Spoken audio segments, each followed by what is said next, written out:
Good evening, everyone. Can you hear me? Am I audible?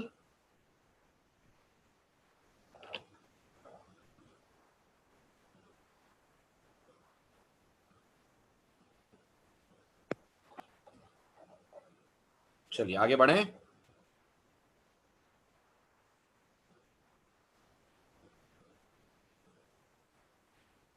तो अपन ने last lecture में array का introduction ले लिया था। एरे का आपने फर्स्ट प्रोग्राम बना लिया था।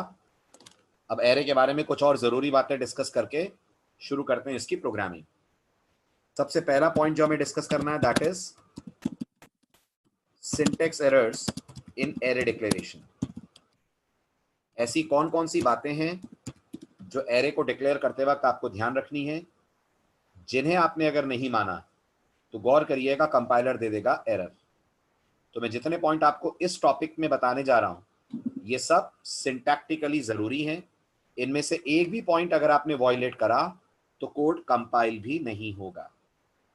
आ रही है बात समझ? शुरू करें। चलिए आप समझिए ध्यान से।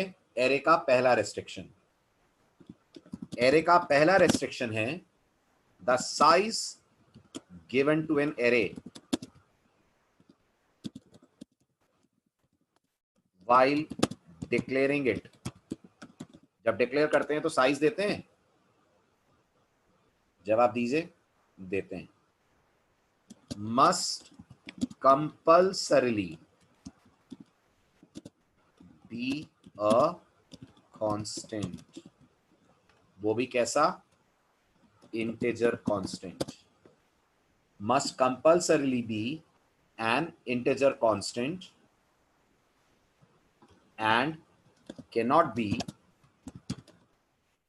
a variable। एरे पे पहला रेस्ट्रिक्शन ये है, मतलब आप सी में ऐसा एरे नहीं बना सकते। Are you getting this? जो ऊपर थ्योरी लिखी है उसके कंटेक्स्ट में ऐसे एरे बनाएंगे तो आ जाएगी एरर। जब भी एरे बनेगा साइज वाली जगह पर आप हमेशा 10, 20, 100, 12, 15 कॉन्स्टेंट्स लिख सकते हैं। एक्स वाई जेड एन ये सब नहीं लिख सकते। आ रहा है समझ? हो रहा है क्लियर? ठीक है। अब यहां पर एक जरूरी बात, हम कौन सा कंपाइलर फॉलो कर रहे हैं? TC compiler. ये रेस्ट्रिक्शन टीसी कंपाइलर का है, याद रखिएगा। ये रेस्ट्रिक्शन बाकी कंपाइलर्स पे नहीं है। तो मैं उसको भी लिख दे रहा हूं। दिस रेस्ट्रिक्शन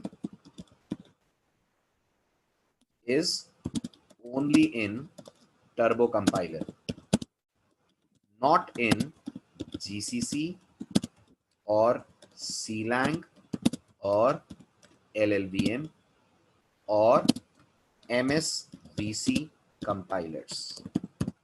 ये सब कंपाइलर्स के नाम है जो मैंने आपके सामने लिखे हैं।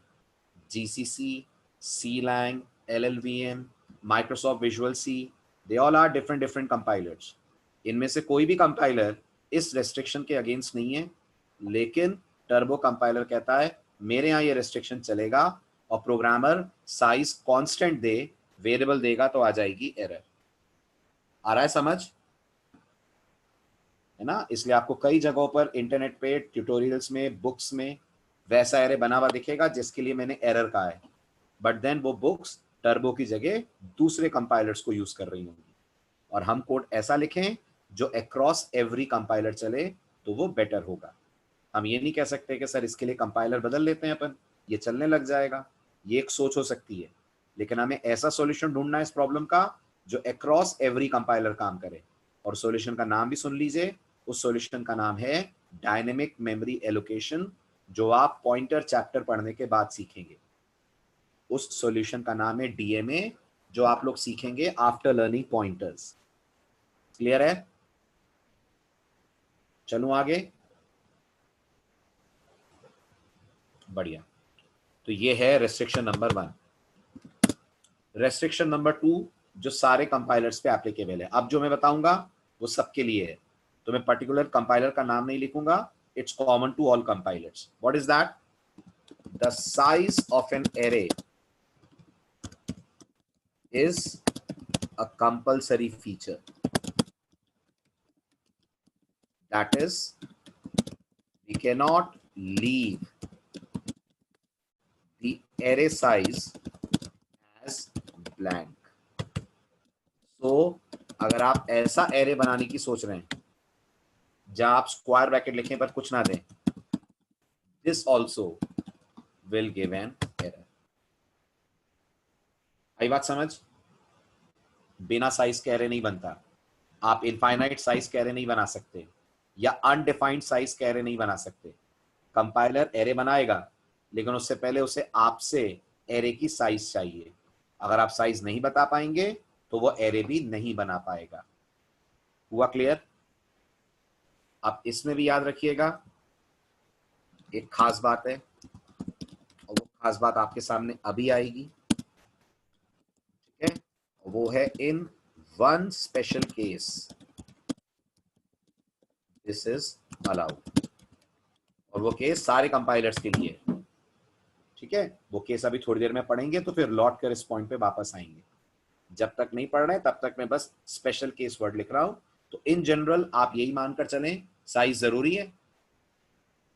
बताइए, इन जनरल यही मानकर चलिए कि साइज जरूरी है, साइज देनी पड़ती है। कुछ स्पेशल केस बन जाए तो साइज ऑप्शनल हो जाती है, और वो स्पेशल केस अभी थोड़ी देर में आपके सामने आएगा।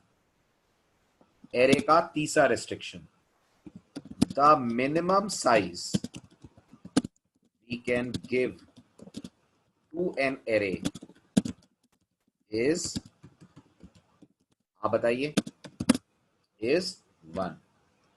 1 से छोटी साइज का एरे यानी कि 0 साइज का एरे, नेगेटिव साइज का एरे सी लैंग्वेज में नहीं बनता।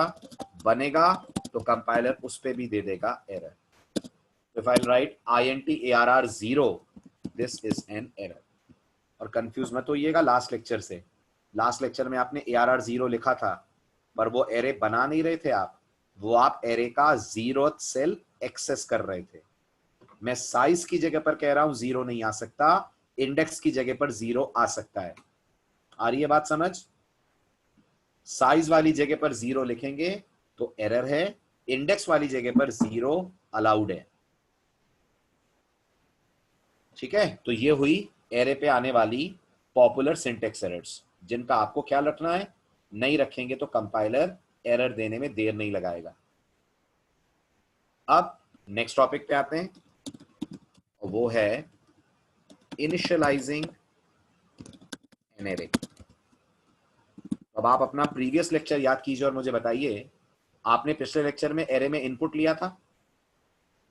हाँ के ना? लिया था। इनपुट किससे लिया था आपने? आपने दिया था इनपुट के यूजर से लिया था? हाँ, स्कैनफ तो फंक्शन का नाम है। इनपुट दे कौन रहा था? आपके यूजर दे रहा था, राइट? अब हम पढ़ने जा रहे हैं, अगर एज अ प्रोग्रामर हमें एरे को इनिशियलाइज करना तो इस काम को करने के सी लैंग्वेज हमें कितने तरीके ऑफर करती है। दोबारा सुनिएगा, अगर एज अ प्रोग्रामर हमें एरे को इनिशियलाइज करना हो तो इस काम को करने के सी लैंग्वेज हमें कितने तरीके ऑफर करती है। आ रही है बात समझ? राइट? अब बात करते हैं, अगर हमें अपनी तरफ से एरे को इनिशियलाइज करना हो तो सी ये काम हमें कितने तरीकों से करने देती है। तो सुनिए, पहला तरीका, इमेजिन करिए आपको एक एरे बनाना है जिसका नाम मंथ्स रखना है, MONTHS, मंथ्स, महीने, और इसकी साइज उतनी रखनी है जितने एक साल में महीने होते हैं। तो पहले तो बताइए एक साल में कितने महीने होते हैं? 12। तो मैंने साइज रख दी 12। अब मैं चाहता हूं जनवरी से लेकर दिसंबर तक, जनवरी से लेकर दिसंबर तक जितने जितने दिन हर महीने में होते हैं, एरे के एक एक सेल पे मैं वो नंबर स्टोर करता जाऊं। जनवरी से लेकर दिसंबर तक जितने जितने दिन हर महीने में होते हैं, मैं एरे के एक एक सेल पे वो नंबर स्टोर करता जाऊं। तो आप बताइए जनवरी में कितने दिन है? 31। और मैं यूजर से लेने की बात नहीं कर रहा हूं, तो ये मत बोलिएगा कि स्कैनफ लगा दीजिए। मैं बात कर रहा हूं मुझे इनिशियलाइज करना है एज अ प्रोग्रामर। तो क्या आप बता सकते हैं मेरे पास क्या ऑप्शन है? अगर मुझे मंथ 0 में 31 डालना है तो मेरे पास क्या ऑप्शन है?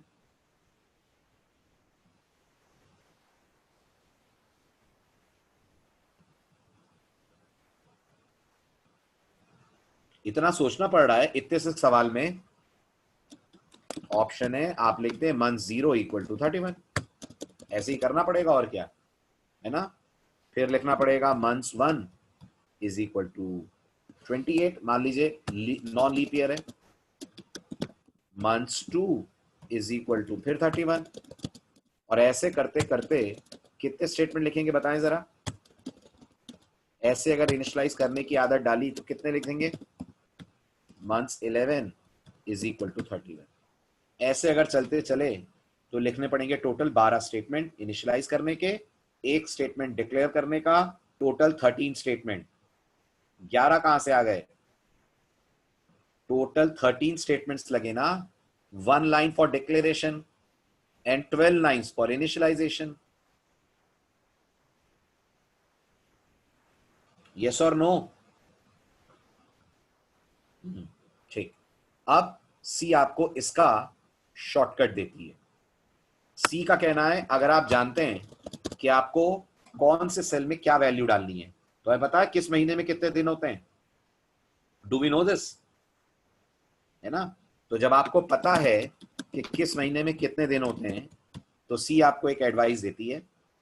एडवाइस ये है कि जब आप एरे को डिक्लेयर कर रहे हो, सेमीकोलन ना लगाकर उसकी जगह लगा दीजिए इक्वल टू, इक्वल टू के बाद लगा दीजिए करली brace, and with in this करली ब्रेस कॉमा लगा के वैल्यूज को करते चलिए सेपरेट, राइट। तो आप लिखिए 31 कॉमा 28 कॉमा 31 कॉमा 30 कॉमा 31, और ऐसे चलते चलिए अप टिल 31। एरे का नाम बेस एड्रेस होता है, तो असाइनमेंट ऑपरेटर के लेफ्ट साइड पे लिख सकते हैं क्या, एरे का नाम बेस एड्रेस कब होता है कुंदन, जल्दी बताओ। एरे का नाम बेस एड्रेस कब होता है, कब कंपाइलर एरे के नाम को बेस एड्रेस मानता है।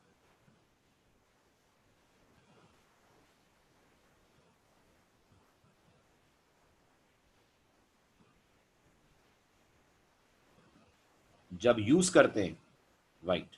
और अभी हम एरे को क्या कर रहे हैं, यूज कर रहे हैं कि डिक्लेयर कर रहे हैं।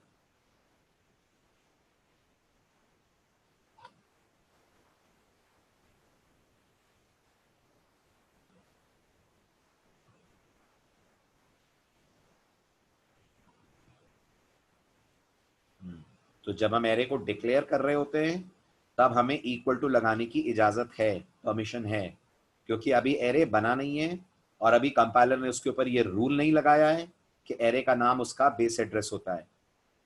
और बाकी लोग ये लाइन सुनकर अभी परेशान मत होइएगा कि सर एरे का नाम बेस एड्रेस होता है, ये पॉइंट तो क्लास में डिस्कस ही नहीं हुआ है, ये हम लोग डिस्कस करेंगे स्ट्रिंग चैप्टर में। ओके, जब स्ट्रिंग चैप्टर आएगा तब डिस्कस करेंगे एरे का नाम एड्रेस होता है, इस लाइन का क्या मतलब है। अभी बस इतना याद रखिए, एरे डिक्लेयर करते वक्त अगर आप चाहें तो इनिशियलाइज कर सकते हैं with the help of these curly braces, and with in these curly braces you can provide values separated with commas. हो रहा है क्लियर, आ रही है बात समझ, राइट। आ रहे हैं दीपांकर, अभी आ रहे हैं, अभी बहुत सारी पॉसिबिलिटीज हैं, देखते चले, जब ये टॉपिक खत्म होगा फिर डाउट्स पूछिएगा, ठीक है। अब अगला पॉइंट आता है, ये है क्या जो हमने कर्ली ब्रेस में डेटा दिया है। तो ये जो आप कर्ली ब्रेस में डेटा डाल रहे हैं इसे सी लैंग्वेज में बुलाया जाता है इनिशियलाइजर्स। रिमेंबर दिस, जो कर्ली ब्रेस में आपने डेटा स्टोर करा है वो सी प्रोग्रामिंग में कहलाता है या तो इनिशियलाइजर कह लें, या इसी को हम बुला सकते हैं इनिशियलाइजर लिस्ट।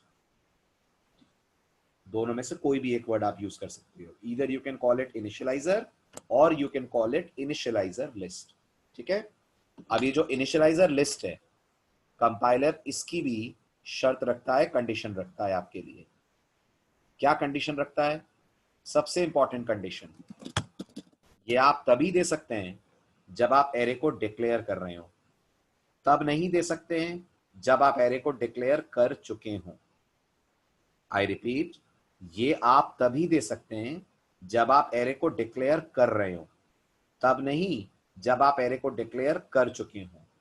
यानी अगर आपको लग रहा है सर हम ये लाइन ऐसे लिख सकते हैं क्या, पहले एरे बना दें int months 12, फिर हम लोग आराम से अगली लाइन पे जाएं और फिर कहें मंथ्स इक्वल टू 31, 28, 31, 30 और ऐसे करते करते 31 तक।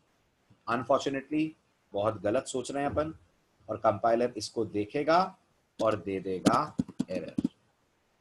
इनिशियलाइजर देने का चांस आपको सिर्फ एक बार मिलता है, और वो एक बार कब होता है, वो एक बार तब होता है जब एरे आप कर रहे होते हैं डिक्लेयर। एक बार डिक्लेरेशन पार हो गया, क्रॉस हो गया, फिर आप इक्वल टू लगाकर वैल्यूज एरे पे डायरेक्टली नहीं दे पाएंगे। यस और नो, समझ आया? बढ़ूं आगे? चलो next point, point number 4। Initialiser की एक और शर्त है। क्या शर्त है? इनिशियलाइजर्स ये कहते हैं कि जो एरे में डेटा आएगा वो हमेशा कंटिन्यूस आना चाहिए। कंटिन्यूस आना चाहिए मतलब, कंटिन्यूस आना चाहिए मतलब आप किसी सेल को स्किप नहीं कर सकते। फॉर एग्जाम्पल, मैं आपसे कहता हूं सारे मंथ्स की वैल्यूज इनिशियलाइज करो, बस फेब्रुअरी को छोड़ देना। हम फेब्रुअरी की वैल्यू यूजर से मांगेंगे, वो 28 देना चाहता है कि 29 देना चाहता है, बाकी महीने फिक्स हैं क्योंकि वो 31 है तो 31 ही है, 30 है तो 30 है, तो उनको अपन अपनी तरफ से असाइन कर देते हैं। तो अगर हम ऐसा सोच रहे हैं कि हम यहाँ 31 लिखकर यहाँ गैप छोड़ देंगे, फिर हम लोग 30 दे देंगे, फिर हम लोग 31 दे देंगे, और ऐसे करके बाकी का डेटा दे देंगे, अगेन हम बहुत गलत सोच रहे हैं। अनफॉर्चुनेटली ये वाला कोड भी कंपाइल नहीं होगा, और कंपाइलर इस पे भी पकड़ा देगा एरर। राइट? आप एरे में किसी सेल को स्किप नहीं कर सकते अगर यूज कर रहे हैं आप initialiser. Right? I repeat, array का कोई सेल स्किप नहीं कर सकते अगर आप यूज कर रहे हैं इनिशियलाइजर। ये जो स्किप आप करते हैं इसको बोलते हैं होल। सुनना ध्यान से मेरी बात, ये जो गैप देख रहे हो आप, दिस इज कॉल्ड होल्स, और सी का रूल है होल्स आर नॉट अलाउड।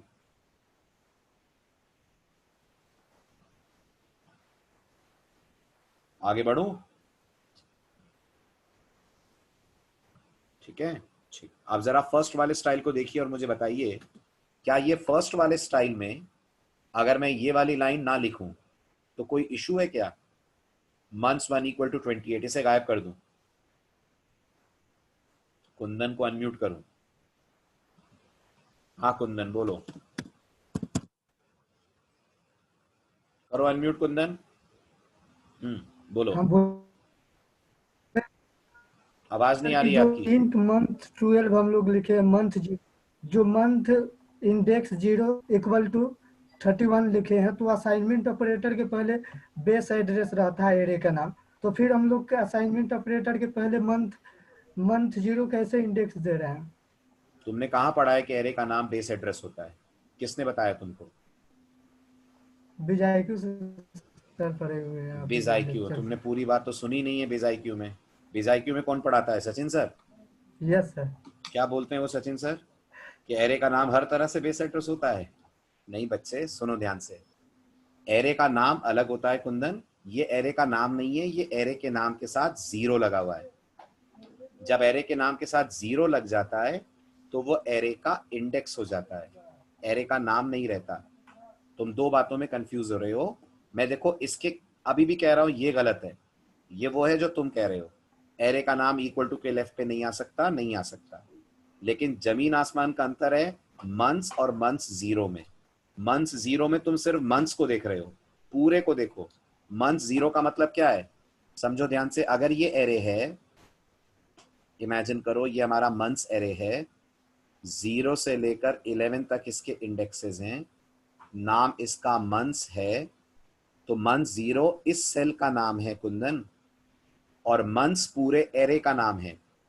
क्योंकि मंथ 0 इस सेल का नाम है, सेल में वैल्यू डालने में क्या प्रॉब्लम है?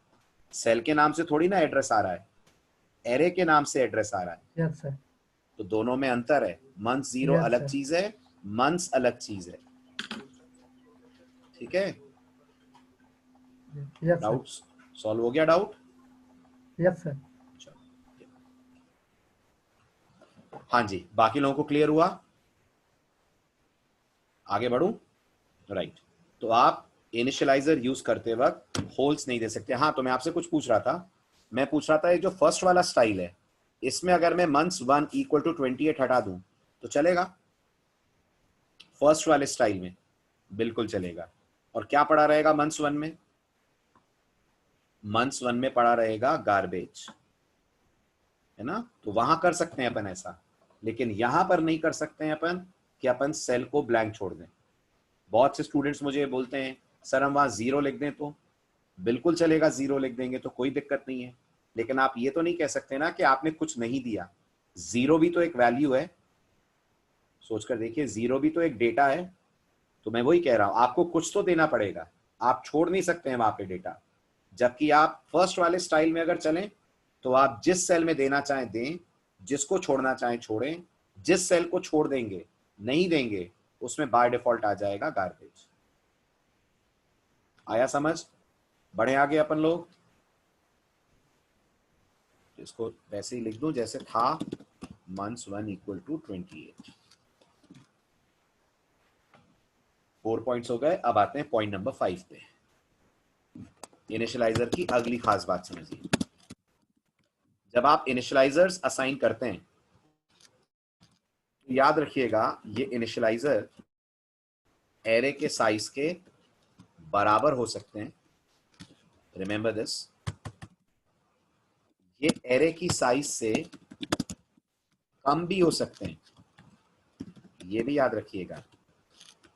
बट एट एनी कॉस्ट ये एरे की साइज से ज्यादा नहीं हो सकते हैं। किसी हालत में आप ये नहीं लिख सकते 10, 20, 30, 40, 50, 60। इन तीनों ही केसेस को बहुत ही ध्यान से समझिएगा। ये जो तीसरा वाला केस है, ये कोड को कंपाइल भी नहीं होने देगा और दे देगा एरर। कौन सी एरर? Syntax error. जो दूसरा वाला केस है और पहला वाला केस है, पहला वाला केस बिल्कुल सही है, परफेक्ट। दूसरा वाला केस भी बिल्कुल सही है। और दूसरे वाले केस में एक और अचंभित या सरप्राइज करने वाला बिहेवियर आएगा। जब आप उस सेकंड वाले केस वाले एरे को प्रिंट करेंगे, छठवें नंबर पे जो एरे आपको दिख रहा है, जब आप उसे प्रिंट करेंगे तो शुरू की 3 वैल्यूज तो 10, 20, 30 आनी चाहिए, यस और नो, है ना? लेकिन जो बाकी के 2 सेल हैं जो आपने छोड़ दिए हैं, कंपाइलर उनमें अपने आप फिल कर देगा 0। कंपाइलर उनमें अपने आप फिल कर देगा 0। क्या आज तक कंपाइलर ने अपनी तरफ से 0 किसी वेरिएबल में डाला? नहीं डाला ना। हमेशा यही सुना है ना, वैल्यू नहीं देते हैं तो गार्बेज आता है। लेकिन इस वक्त एरे में एक खासियत है, इस वक्त एरे के अंदर अगर आपने सेल लास्ट वाले छोड़ दिए तो उनमें ऑटोमेटिकली आ जाएगा 0। राइट? तो आउटपुट क्या होगा इसका? इसका आउटपुट होगा 10, 20, 30 और रिमेनिंग एलिमेंट्स 0, 0। तो क्या ये बात यहां भी एप्लीकेबल है?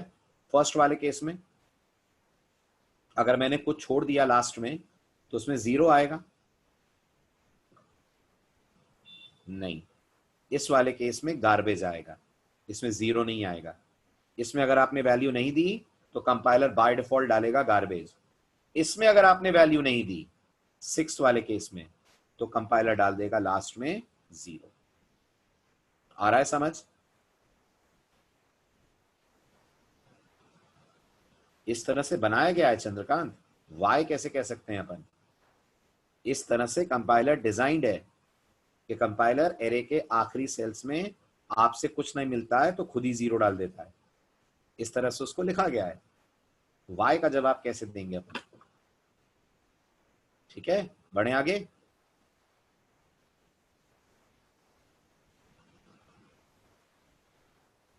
ठीक, नेक्स्ट, इनिशियलाइजर की एक और खास बात जो ने इतना पॉपुलर बनाती है।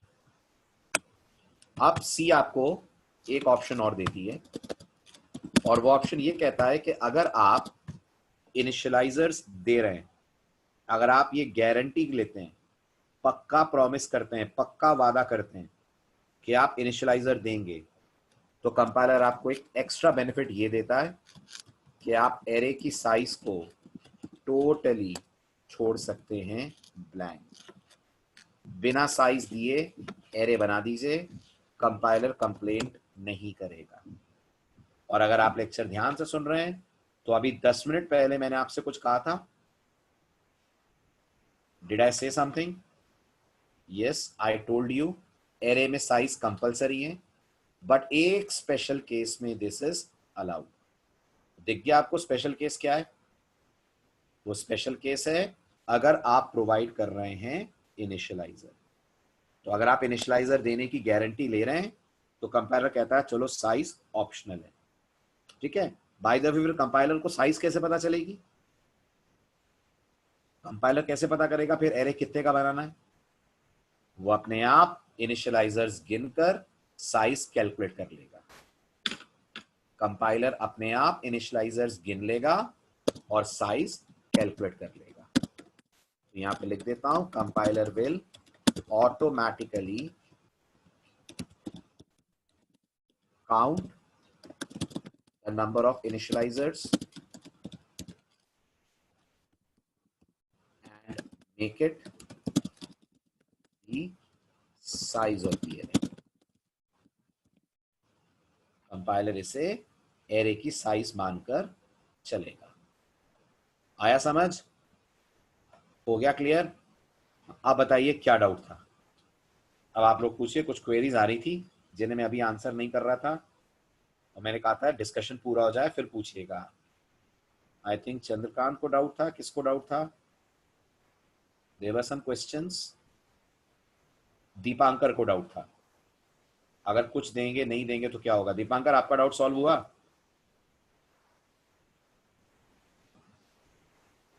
हो गया? आगे बढ़े? ठीक है। और किसी के दिमाग में कोई क्वेरी, कोई सवाल रिगार्डिंग दीज 2 पॉइंट्स, इनिशियलाइजर्स और syntax errors in array declaration? सब क्लियर? आगे बढ़े? Fine. So let's start the coding. Programming की शुरुआत करते हैं अब एरे पे। लीजिए आपका फर्स्ट क्वेश्चन। क्वेश्चन है, write a program to create an integer array of 10 elements, comma, accept values from the user in this array. User से इस एरे में वैल्यूज लीजिए एंड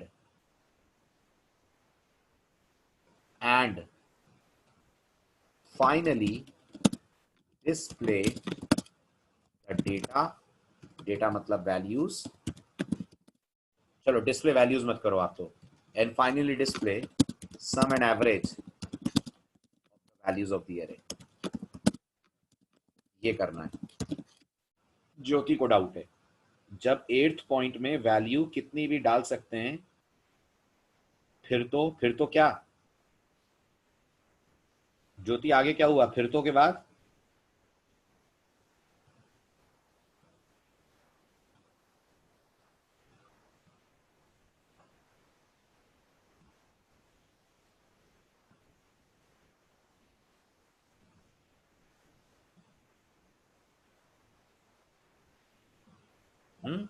नहीं होगी। एरर कहां आ रही है? एरर कब कहा मैंने कि एरर है? साइज दी नहीं है ना आपने, तो एरर क्यों आएगी? कंपाइलर अपने आप गिन लेगा साइज और उसके हिसाब से कैलकुलेट करेगा।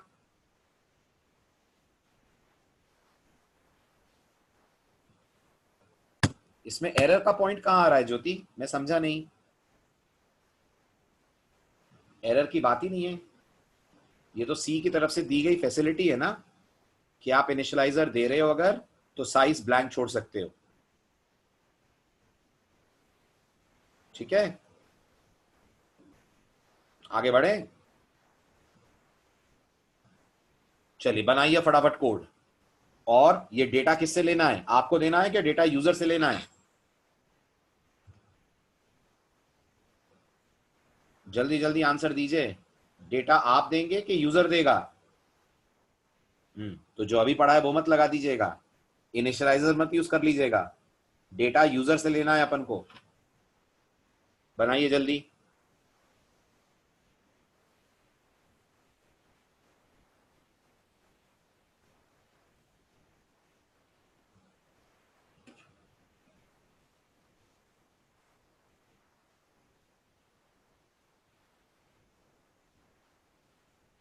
कुंदन लूप गलत चला रहे हो, लेस देन इक्वल टू 10 का लूप चलाओगे, एक गड़बड़।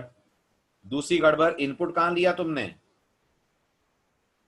यूजर से डेटा कहां लिया, तुम्हारे तो एरे में गार्बेज पड़ा हुआ है जिसका सम निकाल रहे हो।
बन पाएगा, प्रोग्राम बन पा रहा है।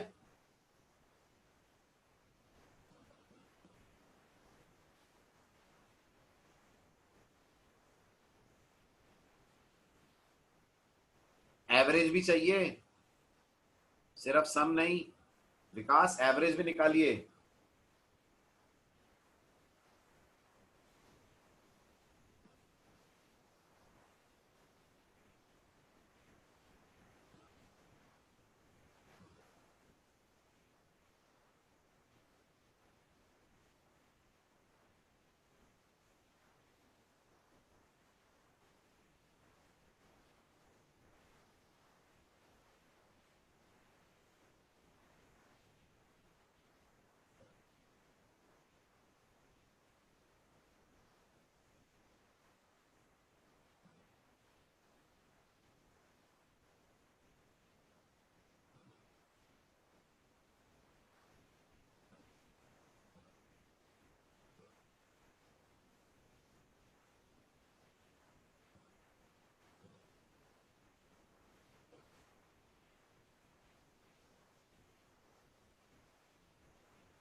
एवरेज परसेंटेज डी से प्रिंट करेंगे विकास, क्यों? और विवेक आपने भी वही करा है क्या?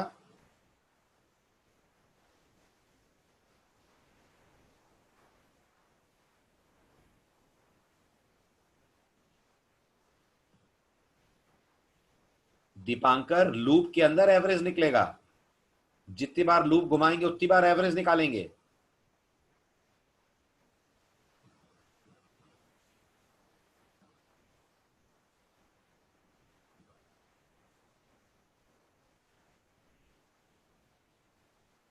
और चंद्रकांत ये क्या कर रहा है, आई को 10 से शुरू कर रहे हो आप, और फिर एरे बना रहे हो इंट आर आर आई का। हाँ, ये क्या कोड लिखा है?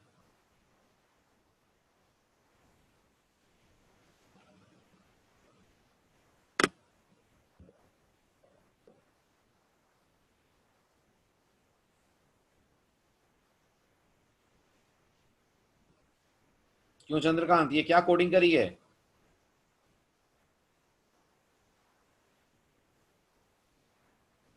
और स्कैनएफ में लिख दिया है एंटर योर नंबर।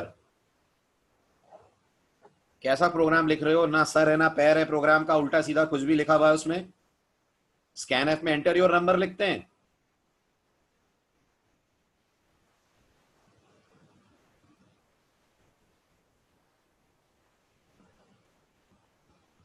ध्यान से बनाइए।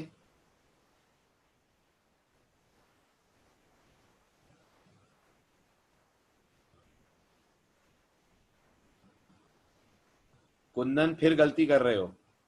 एरे 10 का है, loop less than equal to 10 का क्यों चलाओगे?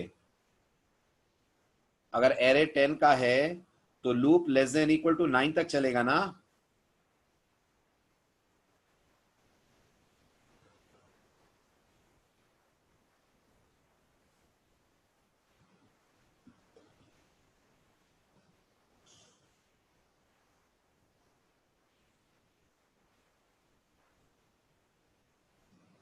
Yes, Shella, you can do that.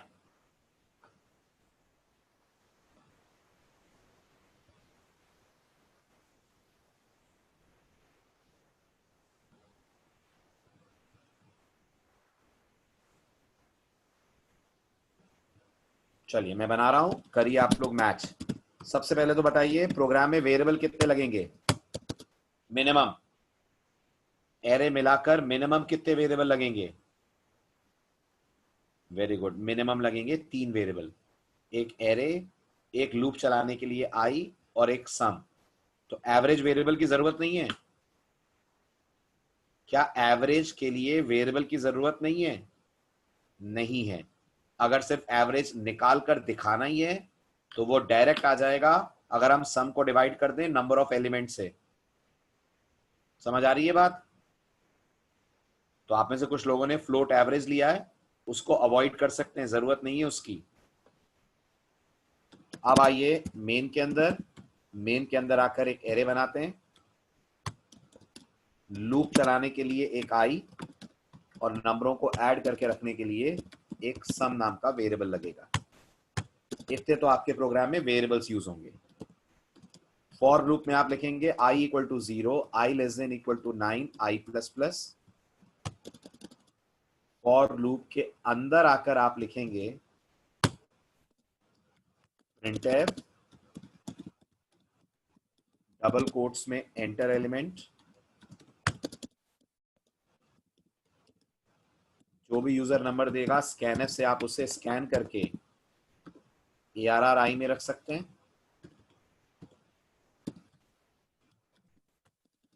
तो ये आपका इनपुट हो गया, और जिस दौरान आप इनपुट ले रहे हैं उसी वक्त आप कह सकते हैं sum equal to sum plus ARR। ठीक, अब ध्यान से इस लूप को देखिए और मुझे बताइए ये लूप क्या क्या कर रहा है। जल्दी से जवाब दीजिए जरा। ये जो लूप आपके सामने है ये क्या क्या कर रहा है? ये कर रहा है 2 काम। नंबर 1, एरे में इनपुट ले रहा है।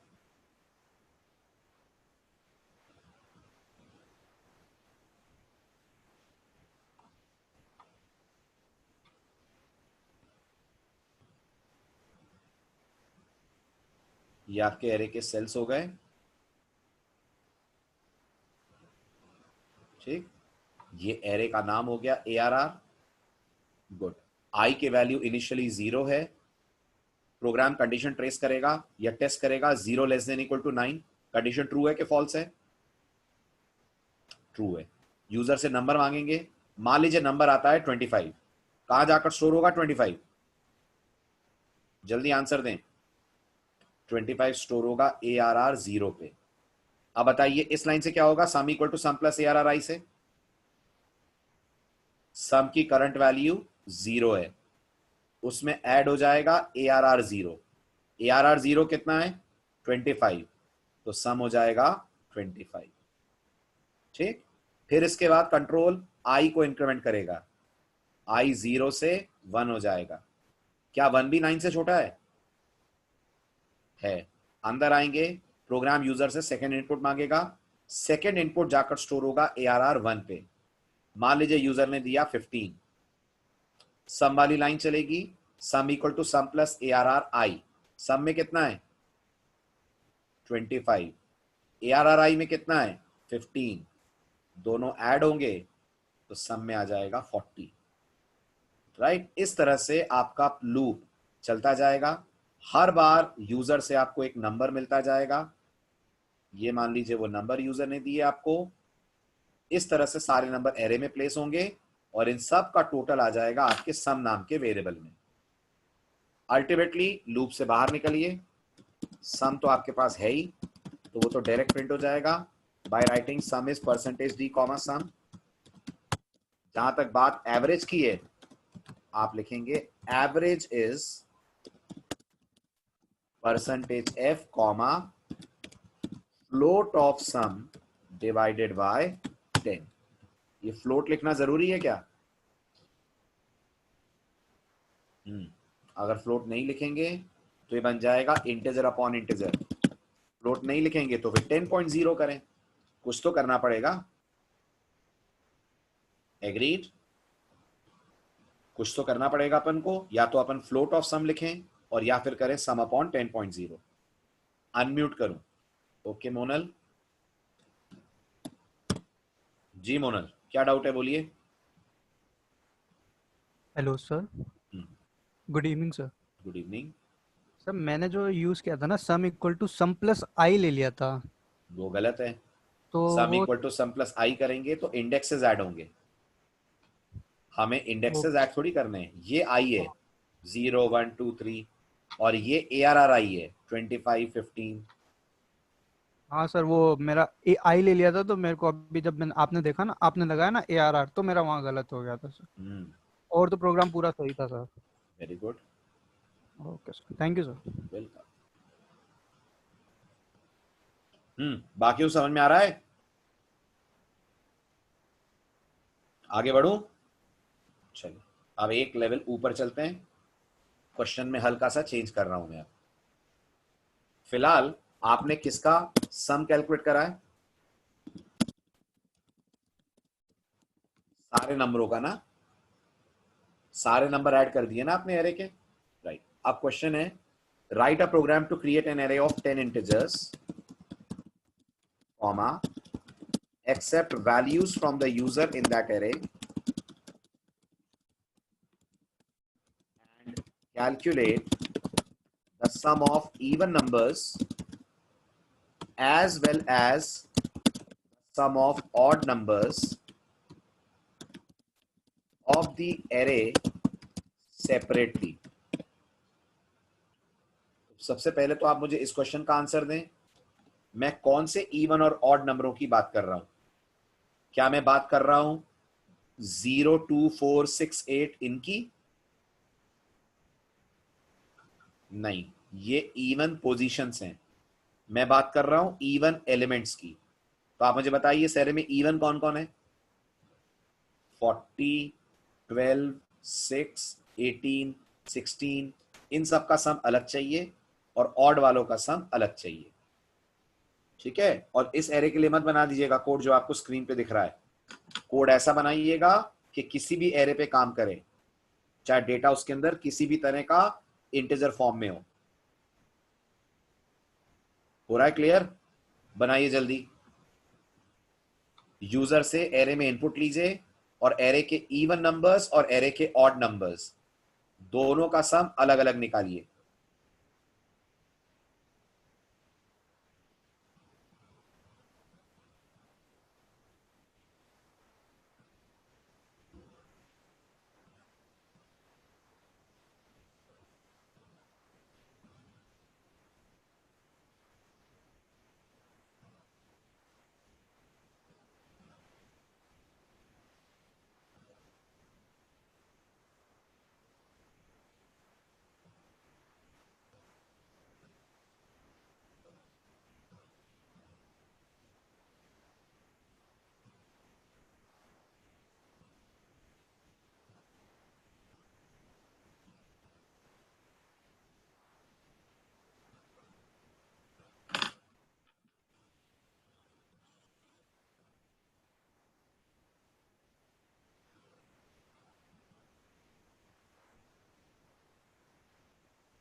ठीक, वेरी गुड।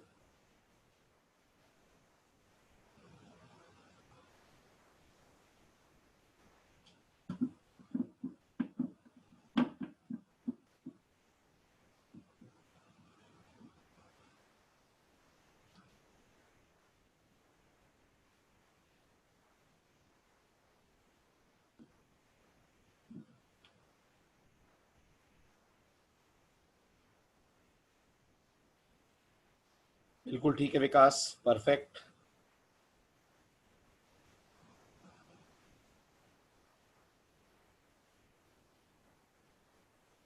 स्कैनएफ में एड्रेस ऑफ भूल रहे हो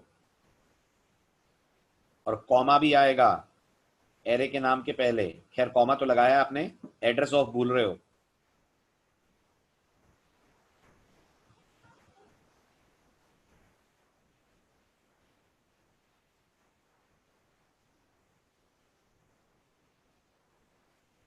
चलो देखें वेरिएबल्स कितने लगेंगे, बताएं सभी लोग।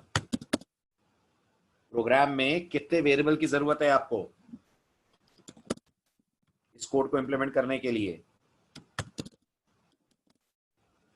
4 है ना, एरे मिलाकर 4 वेरिएबल की जरूरत है। एक एरे लगेगा, एक लूप चलाने के लिए आई होगा, और सोचिए 2 वेरिएबल और लगेंगे सम निकालने के लिए। तो सबसे पहले तो क्वेश्चन ये आता है, सम के लिए 2 वेरिएबल क्यों चाहिए? बताइए, हमें 2 वेरिएबल क्यों चाहिए सम निकालने के लिए? क्योंकि हमें दोनों का सम अलग अलग चाहिए। इवन नंबर का सम अलग आना चाहिए, ऑड नंबर्स का सम अलग आना चाहिए। तो एक ही वेरिएबल में दोनों का सम तो आ नहीं सकता ना। क्लियर, आ रहा है समझ? तो आपको 2 लेने ही पड़ेंगे। तो एक मैंने SOE लिया, एक मैंने SOD लिया, और लूप में जाने से पहले SOE equal to SOD equal to 0 कर दिया। इतना भी समझ आ रहा है? अब इसके बाद स्टार्ट करते हैं फॉर लूप, जिसमें आप लिखेंगे i equal to 0, i less than equal to 9, i plus plus, अंदर वाया प्रिंटफ नंबर मांगिए, जो नंबर यूजर दे रहा है स्कैन करके उसे रख लीजिए आप अपने एरे में, कुछ ऐसे, राइट। और इसके बाद अब आप चेक करिए कि जो एलिमेंट आया है वो इवन है कि ऑड है। क्या करेंगे इवन है तो, और क्या करेंगे ऑड है तो? अगर इवन है, नहीं नहीं मैं चेक कैसे करेंगे ये नहीं पूछ रहा हूं, मैं पूछ रहा हूं इवन है तो क्या करेंगे? हमने चेक करा और हमें पता चला नंबर इवन है, तो क्या करें, प्रिंट करा दें क्या?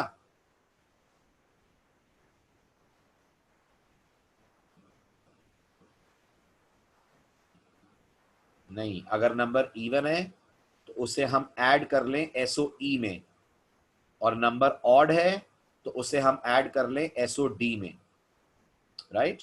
तो अगर ये कंडीशन ट्रू है, सबसे पहले तो कंडीशन आ जाएगी if ARRI modulo division 2 double equal to 0।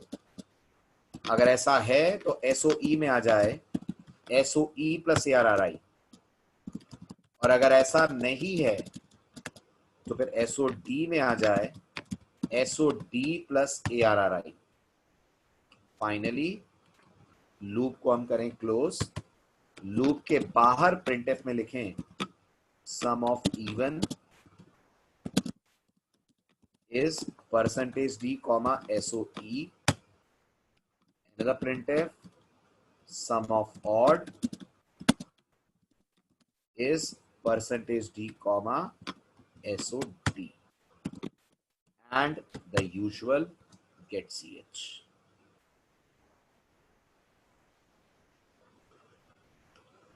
आया समझ? चलिए कर लीजिए ट्रेस, क्योंकि अगला असाइनमेंट इसी से कनेक्टेड है। प्रोग्राम आपका वेरिएबल्स लेकर चल रहा है, i के अलावा 2 और, एक SOE उसमें भी 0 है, एक SOD उसमें भी 0 है। यूजर से आपने इनपुट मांगा, पहला इनपुट जैसा स्क्रीन पे आप देख सकते हैं 12 आया, कितना आएगा 12 mod 2?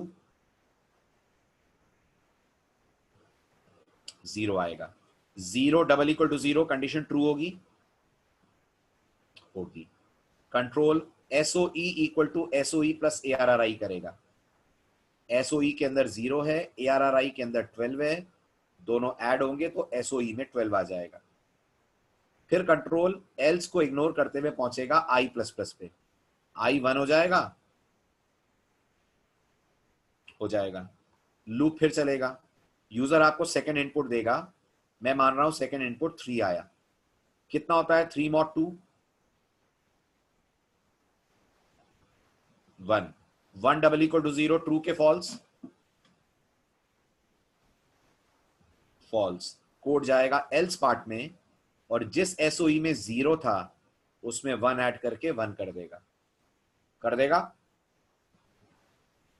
फिर इसके बाद I प्लस प्लस I को 2 करेगा। 2 भी लेस देन इक्वल टू 9 है, मानते हैं? 2 की भी कंडीशन ट्रू है, राइट?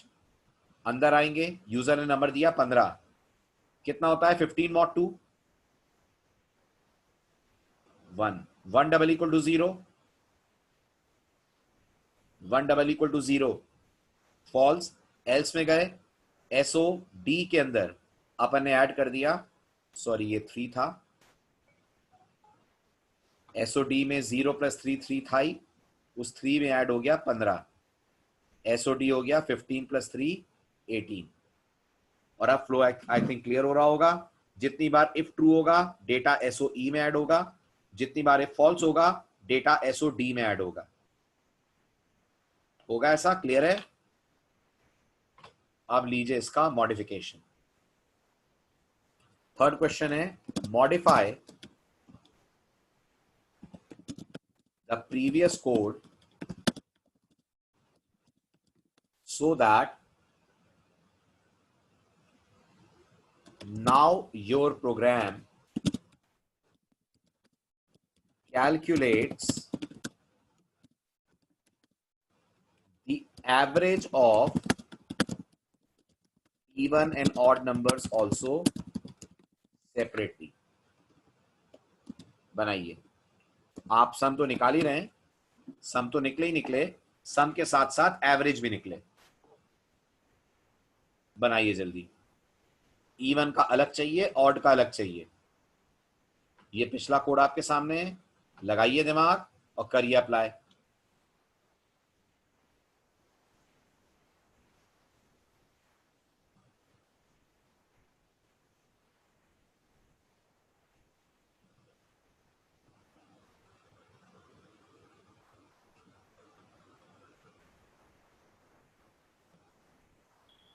सचिन सर। हाँ जी। सर बात करनी थी स्टूडेंट से थोड़ी सी। कर लीजिए। चलिए एक चीज बताइए थोड़ा सा, आप लोग की टाइमिंग सुबह 9 o'clock कर दें तो चलेगा सब लोगों को? क्योंकि कुछ लोगों की रिक्वेस्ट आ रही थी कि शाम को टाइम बहुत बिजी हो जाता है, नेट नहीं चलता है, प्रॉब्लम होती है, तो सुबह 9 o'clock पे शिफ्ट कर दें आप लोगों को नेक्स्ट वीक से।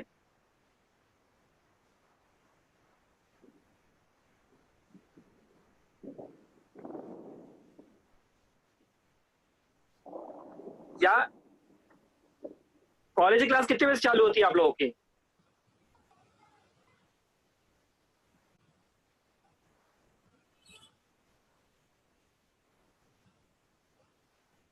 10:30 तक होती है ना, तो 10 बजे तक तो फ्री कर देंगे आपको। या 11 बजे कर दें तो?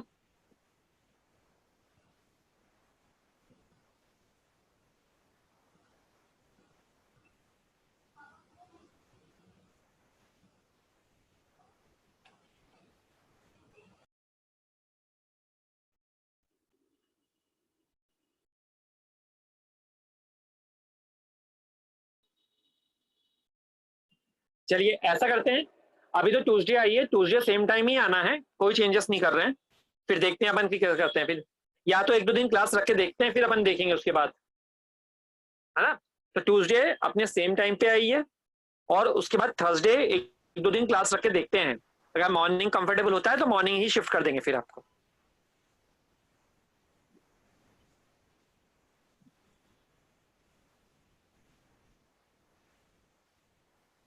ठीक है सर, कंटिन्यू कर लीजिए। क्या होगा लॉजिक बताइए फटाफट।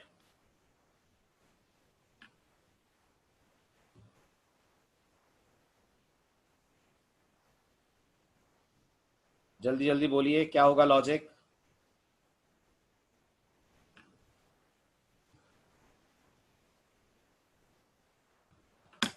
कैसे निकालेंगे आप इवन का एवरेज और ऑड का एवरेज अलग अलग। क्या करें अपन, ऐसा करें 10-10 से डिवाइड कर दें एसओई और एसओडी दोनों को। व्हाट डू यू से?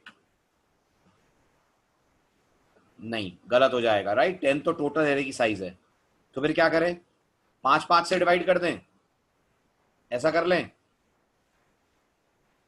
नहीं, वो भी नहीं कर सकते, हमें गिनना पड़ेगा कितने नंबर एरे में इवन है और कितने नंबर ऑड हैं। मानते हैं? इतना तो करना पड़ेगा ना कि काउंट करा जाए एरे के नंबर इवन कितने और ऑड कितने। बिल्कुल, या कम से कम इतना ही गिन लें कितने इवन है तो हो जाएगा काम। अगर इतना ही गिन लिया जाए कितने नंबर इवन है तो काम हो जाएगा। यस, अगर ये गिन लिया जाए कितने नंबर इवन है तो भी काम अपना हो जाएगा। तो अगर हम सिर्फ इवन गिनेंगे तो हमें ऑड नंबर पता लग जाएंगे। बिल्कुल, टोटल में से इवन को माइनस कर दें। Very good. तो अपन लोग एक काउंटर ले लें, ठीक है। नाम पे बिल्कुल मत जाइएगा, काउंट से ज्यादा कुछ नहीं कंफ्यूज होना है। काउंट की जगह XYZ जो नाम ठीक लगे वो आप दे सकते हैं। मैंने नाम दिया है अपनी तरफ से काउंट। अब ये वाला जो इफ स्टेटमेंट हमने लिखा हुआ है, इस इफ स्टेटमेंट के अंदर आकर SOE वाली लाइन के बाद आप एक लाइन और लिख दें और वो लाइन होगी count equal to count plus 1। आ रही है आपको एक काउंट वाली लाइन समझ? क्या हो रहा है इस लाइन से, क्या कर रही है लाइन? ये लाइन ये गिन रही है कि एरे में कितने नंबर इवन है। थोड़ा सा ट्रेस में दे देता हूं क्योंकि कई बार इस लॉजिक में डाउट रहता है स्टूडेंट्स को। ये इमेजिन करिए एरे है आपका, काउंट इंक्रीज हो रहा है, बिल्कुल सही। इवन नंबर कैलकुलेट हो रहे हैं, बिल्कुल सही। सो ये हमारे पास इमेजिन करिए एरे है, 0 से लेकर 9 तक इस एरे के इंडेक्सेस हैं। नाम ARR है, एरे में है 15, 20, 11, 6, 19, 3, 18, 21, 23 और 13। इमेजिन करिए प्रोग्राम स्टार्ट होता है SOE 0, SOD 0 और काउंट के साथ जिसको भी सेट कराया अपन ने 0 पे। बताइए पहला नंबर एरे में क्या है? एवरीवन प्लीज आंसर, पहला नंबर एरे में क्या है? 15 है। क्या 15 mod 2 0 आएगा?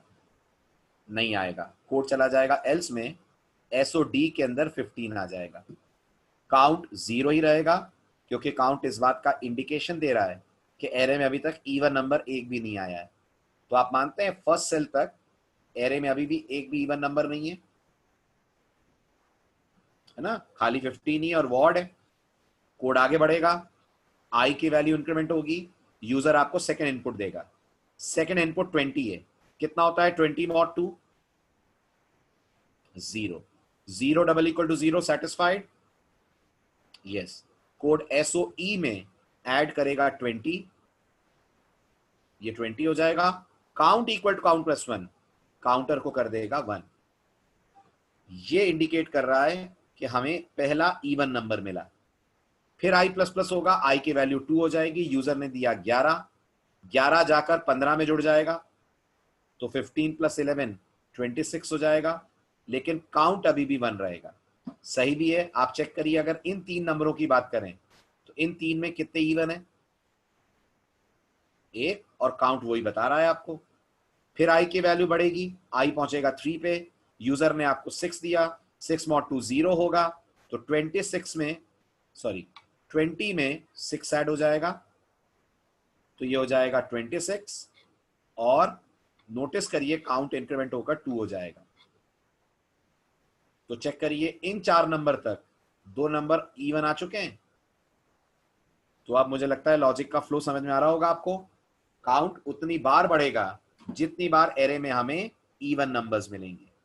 जैसे ही इवन मिलेगा काउंटर इंक्रीमेंट होगा। आप ये बताइए एवरेज कैसे निकालेंगे? क्या चेंज करें एवरेज के लिए? जल्दी जल्दी आंसर दें। गुड। एवरेज के लिए हम इसके नीचे एक प्रिंटफ और लिख देते हैं, उसमें लिख देते हैं average of even is percentage f comma, गलत मोनल गलत, टाइप कन्वर्जन टाइप कास्टिंग करनी पड़ेगी, टाइप कास्टिंग करनी पड़ेगी, float of SOE divided by count, वरना एवरेज गलत आएगा। ठीक है। और ऑड का एवरेज कैसे निकालोगे? जल्दी बताएं सभी लोग, ऑड का एवरेज कैसे निकलेगा?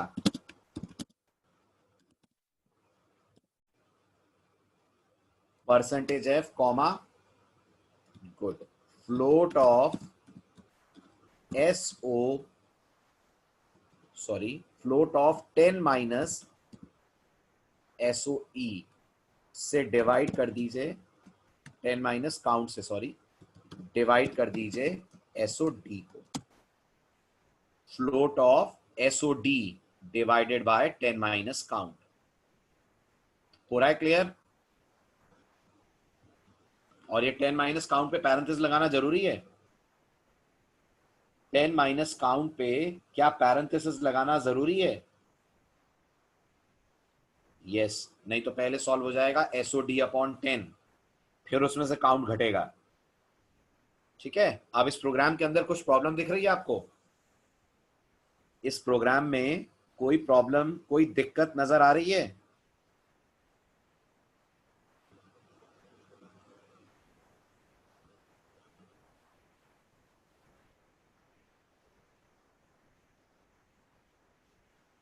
नहीं आ रही?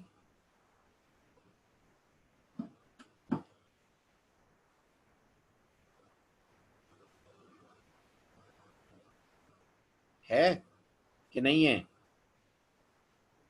है। एसओडी में दिक्कत है। क्या दिक्कत है रोहित, समझाइए।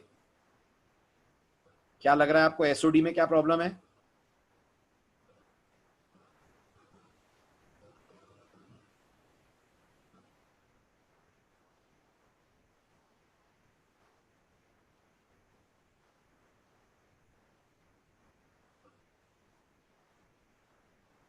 क्या जा रहा है?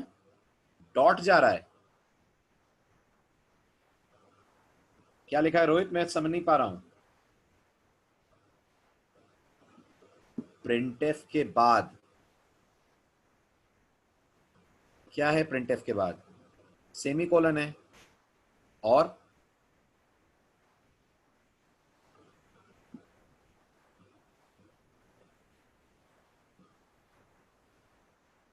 प्रिंटफ में क्या दिक्कत है? आपने कॉमा की जगह डॉट यूज करा है। कौन से प्रिंटफ में?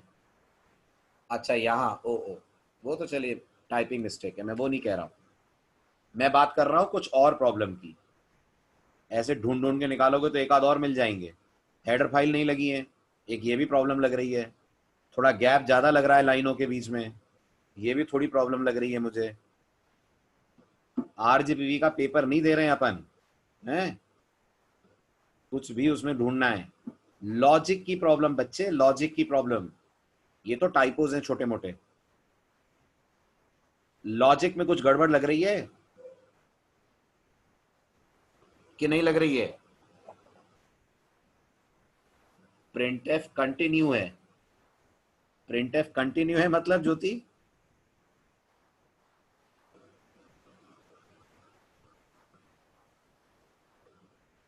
यस, प्रॉब्लम ये है। क्या ऐसा नहीं हो सकता कि यूजर आपको सारे नंबर इवन दे दे? बताइए, सोचिए आप लोग, क्या ये पॉसिबिलिटी है कि यूजर आपको सारे नंबर इवन दे दे? है ना? तो सोचिए अगर यूजर ने आपको सारे नंबर इवन दे दिए तो काउंट में कितना आएगा? वो जो काउंट वेरिएबल है वो कितना होगा? अगर सारे नंबर इवन हो गए तो काउंट में 10 आएगा। तो आपका पहला प्रिंटफ सही चलेगा, वो आपको दिखाएगा सम ऑफ इवन। दूसरा प्रिंटफ भी सही चलेगा, वो सम ऑफ ऑड दिखाएगा आपको 0। तीसरा भी सही चलेगा, वो आपको एवरेज निकाल कर दिखाएगा। लेकिन जब आप 10 - 10 करेंगे तो कितना होता है 10 - 10? 0। और कितना होता है डिवाइड बाय 0? मैथ्स में इन्फिनिटी, और प्रोग्रामिंग में इन्फिनिटी नहीं होता है। सी लैंग्वेज में डिवाइड बाय 0 कुछ कंपाइलर्स पे दे देता है रन टाइम एरर, और कोड वहीं का वहीं हो जाएगा क्रैश। आई वांट अगर ऐसा हो तो आपका प्रोग्राम इसे स्मार्टली हैंडल करे। आई वांट अगर ऐसा हो तो आपका प्रोग्राम इसे स्मार्टली हैंडल करे। तो आपका आज का असाइनमेंट यही है कि आपको इस प्रीवियस कोड को ऐसे मॉडिफाई करना है कि अगर सारे के सारे नंबर इवन हो गए तो आपका प्रोग्राम प्रॉपरली उस सिचुएशन को हैंडल करे। और खाली इवन ही नहीं, सारे ऑड भी हो सकते हैं ना? बताइए, क्या ये पॉसिबल नहीं है सारे नंबर ऑड हो जाएं? तो मैं लिख रहा हूं if all the numbers of the array are even और all the numbers are odd, the program handles the situation carefully. ठीक है, अब करना क्या है वो आप सोचना। मैं बस ये चाहता हूं प्रोग्राम क्रैश ना हो। अगर सारे इवन हो जाएं तब भी सही चले, सारे ऑड हो जाएं तब भी सही चले, कुछ इवन कुछ ऑड आए तब भी सही चले। हो पाएगा? एक्सपेक्ट करूं? गुड, स्क्रीनशॉट ले लीजिए, इसको करके लाना है आपको। This is page 1, this is page 2, page 3, page 4, page 5, page 6 and page 7। ठीक है, इसको करके लाइए। ट्यूसडे आइए, ट्यूसडे अपने ही टाइम पे आइएगा, कोई चेंज नहीं है फिलहाल टाइम में। ठीक है, तो ट्यूसडे मिलते हैं same time. Okay, bye bye, take care.